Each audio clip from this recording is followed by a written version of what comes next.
Good morning, it's January 27th, and we are resuming our characters in literature using the Summer Wells missing child case as our case study. And our question is, where do all these people fit?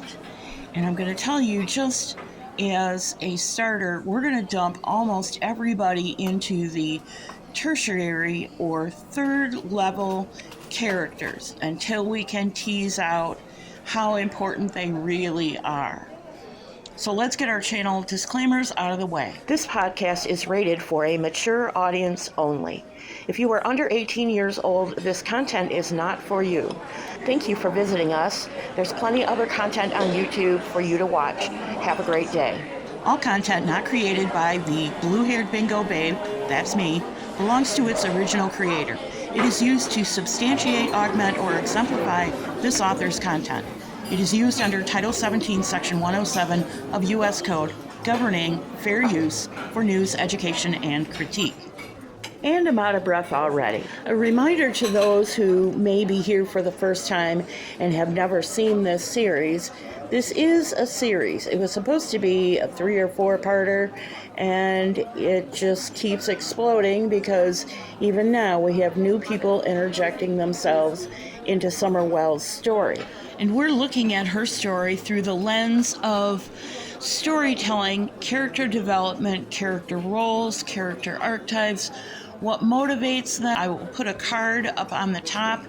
It's probably a good idea to, if you're not familiar with Summer Wells' case of a missing child, to either start at the beginning of this series or go review some of the Summer Wells playlist. Who's up on the screen and why?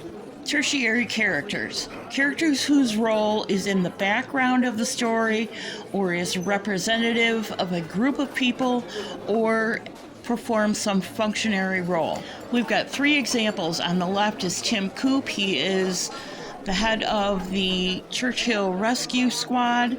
Then we have the responding police officers and their colleagues, and then the last one is the phone friends. Those people who inserted themselves in the case along the way with either interaction with Candace or Don via the phone. Most of those people have dropped out of the main picture in terms of active involvement with the Wells directly. They dropped off sometime before the beginning of 2022. There are 3 exceptions in this cohort, and that is Ziggy Valero, who didn't come up until 2022 via, I don't remember who interviewed her first, to be honest. Jenna Hyman, who went on to become a content creator for some time. I don't know if she still is. And the last and most infamous is Sissy Bible, otherwise known as Prayer Gardens of America. And I'm sure you're all familiar with who she is. But she got her start as one of Don's phone friends. One that Candace was pretty hot about because during the time Sissy Bible or Prayer Gardens of America was Don's phone friend, she wanted to take Don away from Candace. This was in the summer of 2021 and not the best representation of virtue, in my opinion. One more that we have to give a brief mention to, Tim Mullen, Wells Family Media Manager. He's from Kingsport, Tennessee. He's a musician and a photographer. It's unclear how he and Don met, although they both tell different stories from themselves, and they both tell different stories from each other. Let's not muddy the waters. Sometimes labeled by Candace as a, quote, upper, unquote. We've never gotten a clear understanding of what Candace means by that. He has no use for YouTubers, even though he is one, and he's Don's friend, not Candace's friend. I try really hard to keep my personal biases out of these things, but they leak through every time. This is his picture. This is his media manager logo. Interesting choice. And this is how he sees himself. So there you go. There's all the stuff I have to say about Mr. Mullen. Hopefully, not much more. Named by Fred Hill as the person who had something directly to do with Summerwell's disappearance and or demise, Roy Cotton Len Simpson, 59 years old, of Rogersville, Tennessee, passed away Tuesday, February 14th, 2023. I do not believe Mr. Simpson had anything to do with the missing child case of Summer Wells. He was an avid hiker. He worked at Warriors Path State Park for his professional career, and later in life fell on some really hard times due to drug abuse, alcoholism, and dementia. Next up on our roster of people who have inserted themselves over time is Chango Superstar. That's his third or fourth name change in less than a month. He went from almost no subscribers, way less than 100, to 581 as of the time of this recording. And that was in less than a week's time. Actually, it was in about 72 hours' time. He claimed to have spotted someone he thought was Summer Wells, and his story is just straight up bizarro, and law enforcement have said it is not Summer Wells. Done and dusted. So who do we have as our tertiary or third level characters in the crowd, so to speak? And keeping in mind, these are not necessarily suspects. This is just people who have appeared in Summer Wells' storyline. On the first page, we have 17 people because the phone friends represent 3.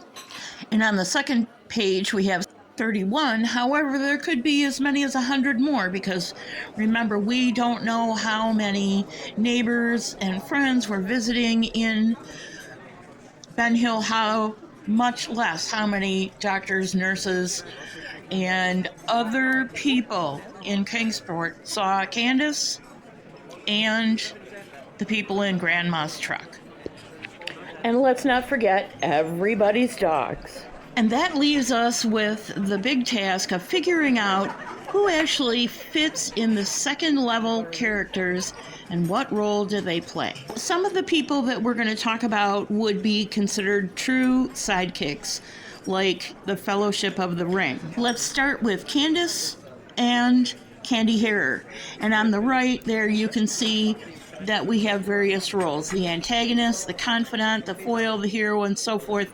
We've talked about this before in our introductory videos for this series, but I'm adding one more, at least for the time being, and that would be the innocent. Now, the innocent is a person who is usually looked at or portrayed as being sort of young, naive, not experienced enough to know when they're heading towards trouble or danger. Please keep in mind, this is not a legal question of guilt or innocence in a crime. This is a character type. Since Summer is our protagonist, the innocent would only apply to Summer as a secondary characteristic. What role do you think Candace Bly fulfills, and what role do you think Candy Harrer fulfills? The only other person in the 8 a.m. to 3 p.m. time frame is H, the minor son of a former family friend. What role do you think H plays?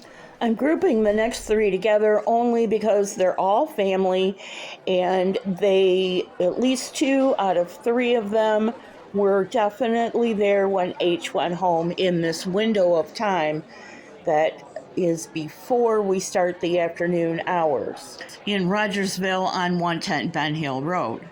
Next up are Summer's 3 brothers, and I almost skipped them because it's, kind of obvious that they're part of the sidekicks. But maybe you remember things that Candace or Don have said about the boys, or even Grandma, although I can't think of anything she said, that would give them secondary character roles from the list on the right. I can think of at least one.